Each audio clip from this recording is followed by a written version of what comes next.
Well. How about that? Newcastle 1, Everton 3.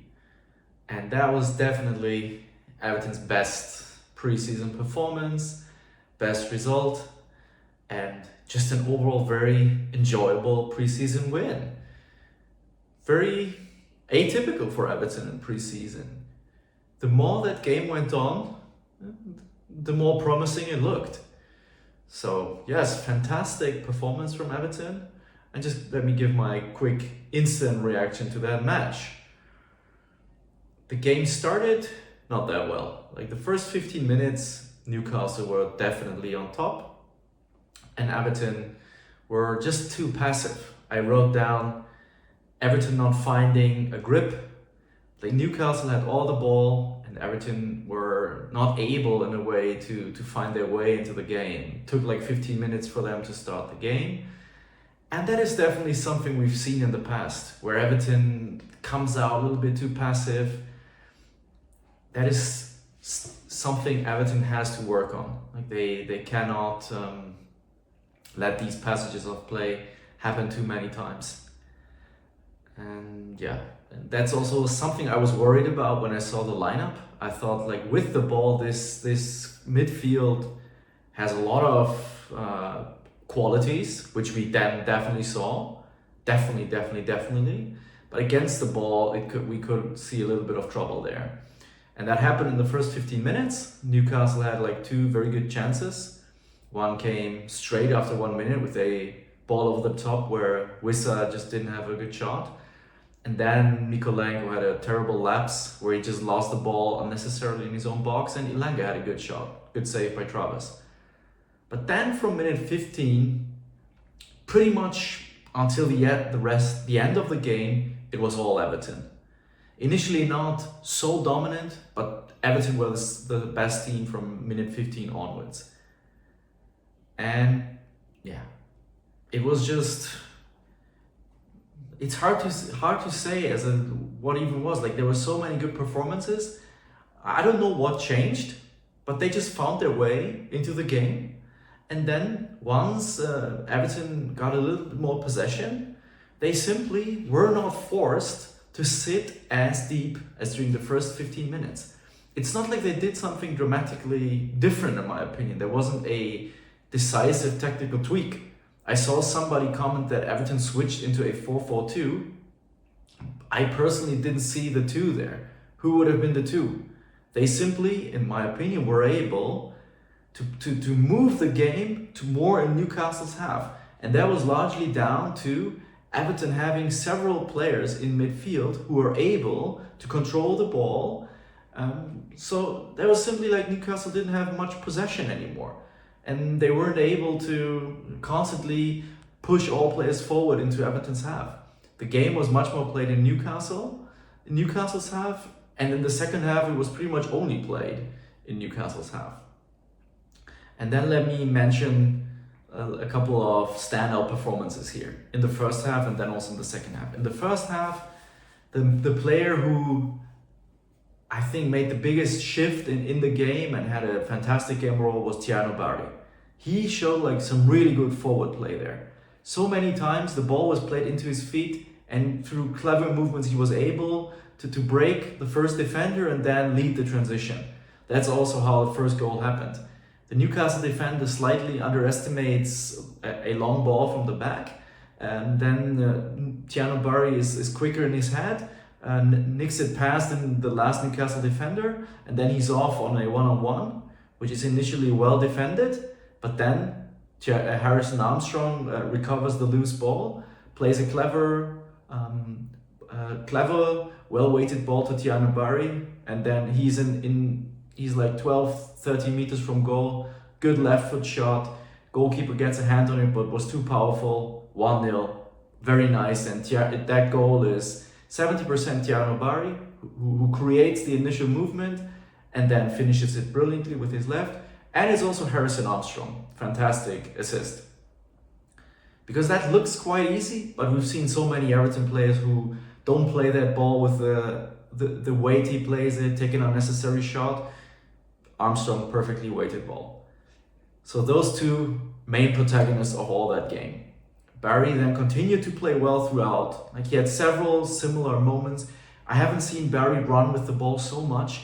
It was a game where he could show what a good footballer he actually is. He's pretty clever. Was able to run in at this Newcastle defense several times.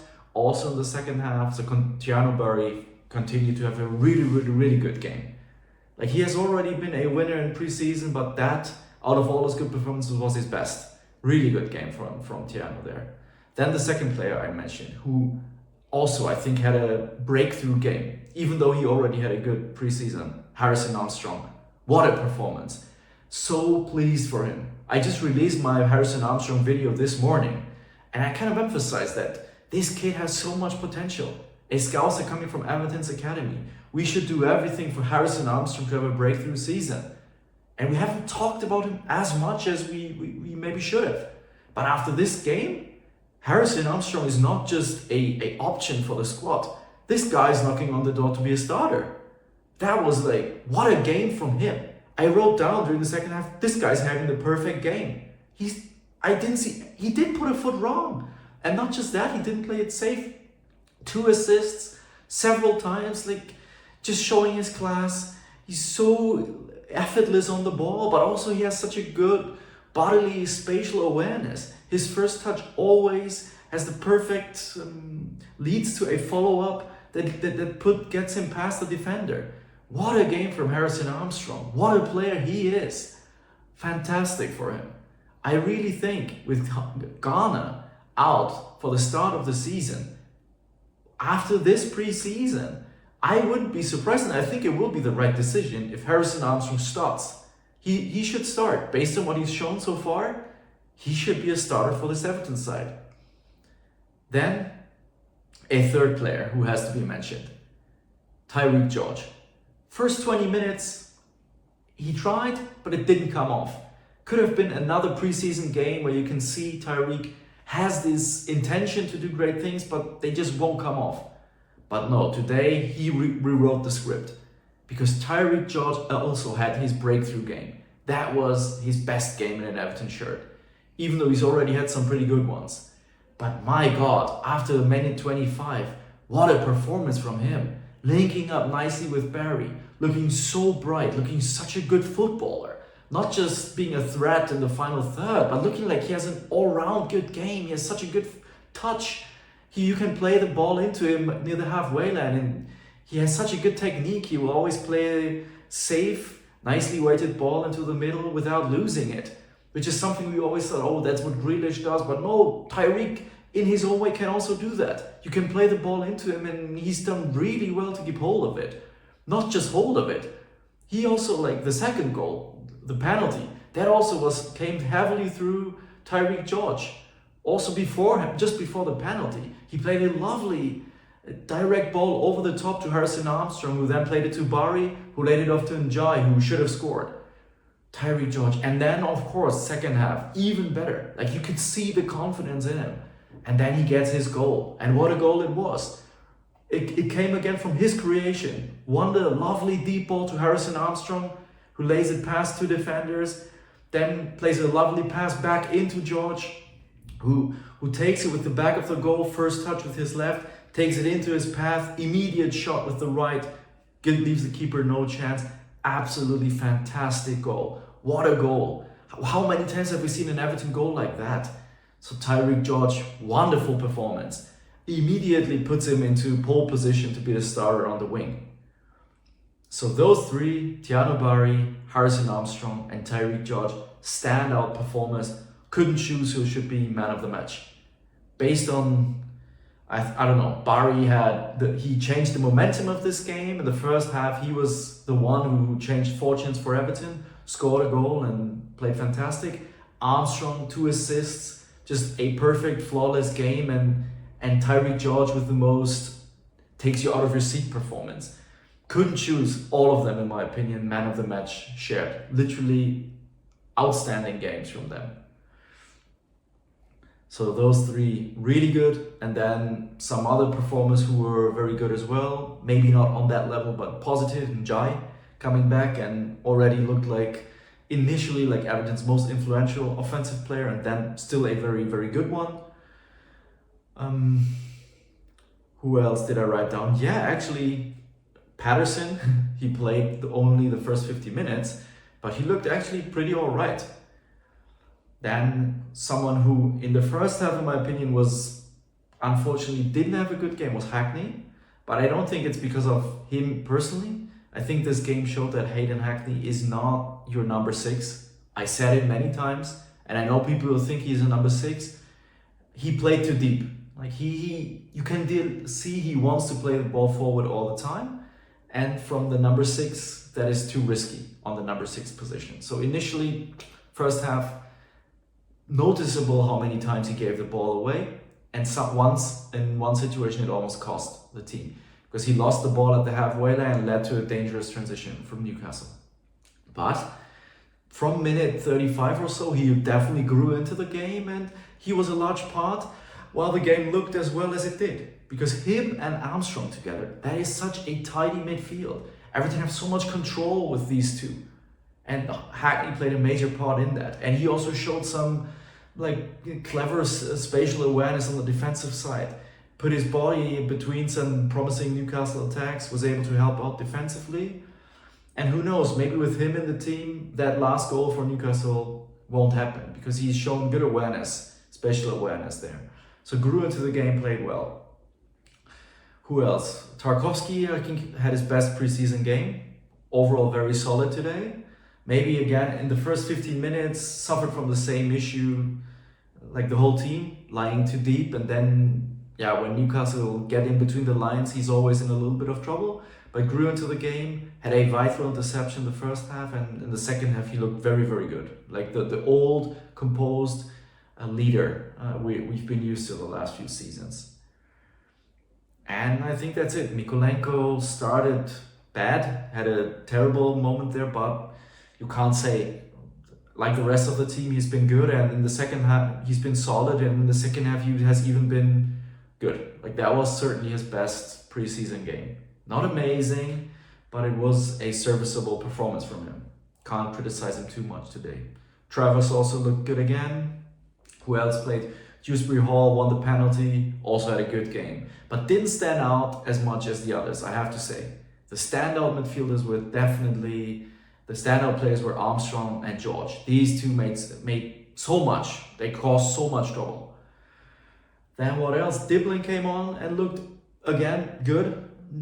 Nowhere near George, but he looks more confident. He was trying to take players on. It didn't happen, and he also looks class on the ball. Like you can play him more deep, and he looks like if you want him to, you can keep the ball.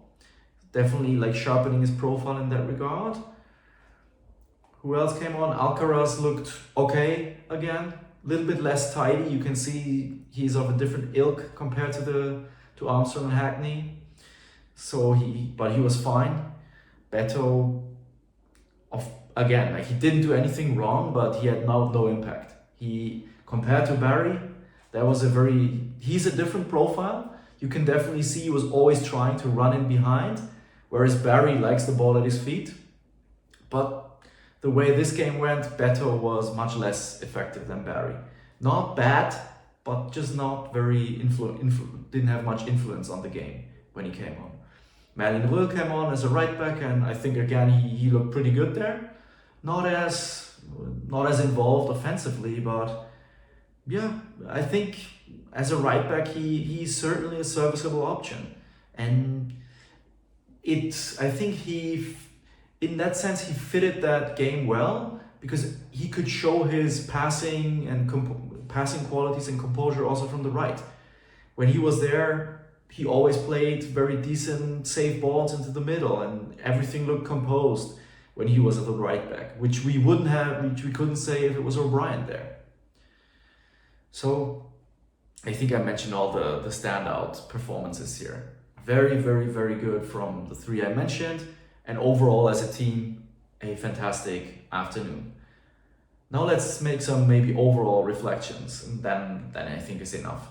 What we have to say, of course, this came against Premier League opposition. So on paper, This was maybe, together with Stuttgart away, the strongest preseason opponent we faced. In that context, by a mile, Everton's best preseason game. But we have to admit, Newcastle were not up to speed today. They are a team that is still, I don't know, finding their new identity with all the losses from key players. They are not up to speed yet, and it showed. Especially in that second half, they had no real fighting in them to come back into this game. So that was not a Newcastle at full strength. Still, you play the team in front of you, and that's what you want. You want Everton against this Newcastle. You want Everton to look like the dominant side, and for 75 minutes of this game, Everton did that. So Newcastle not full strength. Let's not overreact, okay? It's not like this is what it's going to look like week in now. But still, maybe on an overall level, the biggest point, the young players are here. The young players have given the coach, let's phrase it positively, they have shown exactly what you want them to show. They have shown why they were brought in, and they have shown that they are ready. They are not for the future, they are for the present. They can make a lasting impact now. There's no argument to say, yeah, let them learn and grow and maybe in 2-3 years. No, they are here and they are ready now. Play them now. They have shown that. Or let me phrase it negatively. They have given the coach a massive headache. All of them, all the ones I mentioned. George has given Moyes the least of a headache, because it's simply, I think the starting wingers will be now George on the left and Jai on the right. I will be outraged after this performance if Brendan Johnson comes straight back into the right and Jai is played on the left, but I don't think that will happen. So George has given Moyes clearly a headache, as in has given him a mini headache, as if I'm here. You don't need to put in Jai in front of me. I want the left side, I'm there, I'm ready. The bigger headache comes from the two midfielders, especially from Harris and Armstrong. Hackney and Armstrong together, or Hackney, Armstrong and Dewsbury Hall, I had my questions before the game and I still will have them on the defensive side. But when was the last time we saw such a dominant Everton performance with so much control, so much class in the middle? Armstrong and Hackney have shown we are ready. We have a strong claim that we should play, or at least one of us should play. And I say headache because, let's be honest, let's take that game away. What do we think is the most likely midfield we are going to see against Palace? It's going to be Norgard, not against Palace, but on paper. What's the most likely midfield? Norgard, Garner, and Dewsbury Hall. Do we honestly think a midfield of these three will look like that? No. Neither Norgard nor Garner, as good as he is, plays midfield like these two, like Hackney and Armstrong, with so much offensive positivity, with so much technical offensive class, with so much hunger, so much lust to play offensive football. So the coach has the headache to not, after this game, he can't simply go and pick Norgard, Garner and Dewsbury Hall week in, week out. We need to find ways for these players to not feature only for the odd 15 minutes at the end, but for these young guys to be integrated into the core strategy of this Everton side. We want to see Everton play like that. And I think with these, Everton are more than able to play like that, especially at home when they play against teams from the middle of the league or especially promoted teams. Under such circumstances, I want Armstrong or Hackney, maybe sometimes both, to feature in this Everton starting lineup. They have done everything, especially Armstrong, you could ask for.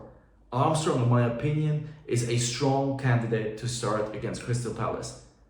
And if Moyes, out of a sense of security, resorts back to just playing the defensive-minded midfielders only Norgard and then Garner and then Dewsbury Hall as a 10, I think after this game, there will be a massive point of critique. That will be something. If he sees that and then says, no, I'm not having none of that, I will go back to a solid defensive-minded midfield only, then yeah, from my side, that is not just something worth criticizing, but has double weight, because that can only be within our interest as Everton supporters to see such performances and to think, let me translate them onto the pitch into the Premier League. We want to see Everton play like that, exciting.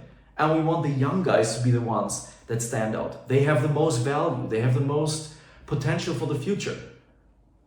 Okay, we bought Norgard in, but I wouldn't mind if Norgard is only a role player, not a nailed-on starter every week. He has no value in that sense for Everton.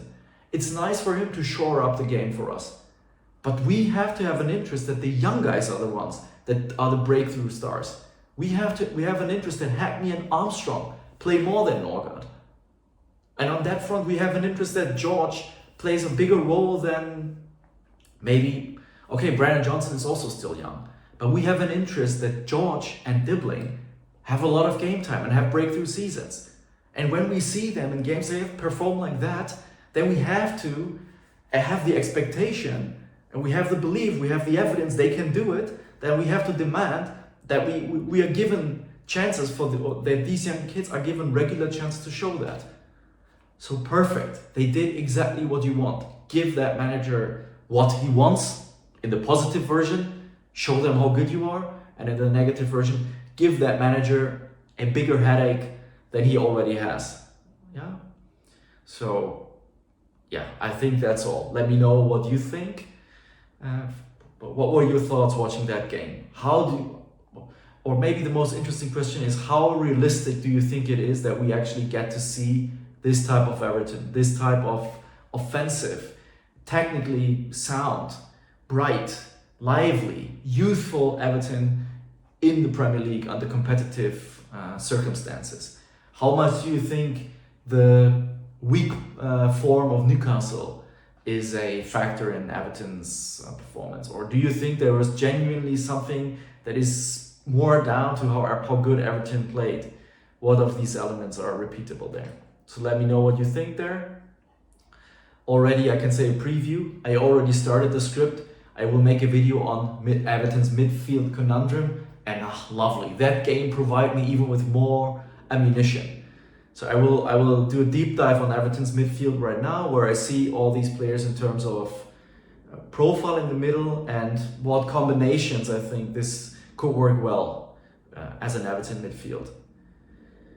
Enjoy the rest of your evening, and yeah, see you soon. Adios.